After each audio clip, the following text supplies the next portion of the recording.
کسی آدمی کو شایع نہیں کہ اللہ اسے کتاب اور حکومت اور نبوت عطا فرمائے پھر وہ لوگوں سے کہے کہ اللہ کو چھوڑ کر میرے بندے ہو جاؤ، بلکہ اس کو یہ کہنا چاہیے کہ اے اہل کتاب تم ربانی ہو جاؤ، کیونکہ تم کتاب کی تعلیم بھی دیتے ہو اور کیونکہ پڑھتے پڑھاتے رہتے ہو۔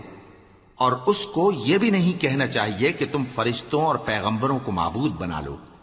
بھلا جب تم مسلمان ہو چکے تو کیا وہ تمہیں کافر ہونے کو کہے گا؟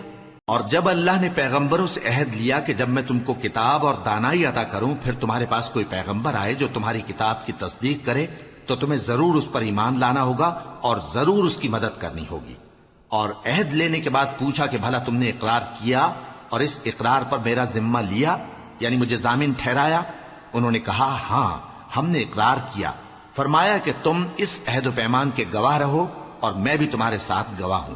اب جو لوگ اس کے بعد پھر جائیں تو وہی بد کردار ہیں۔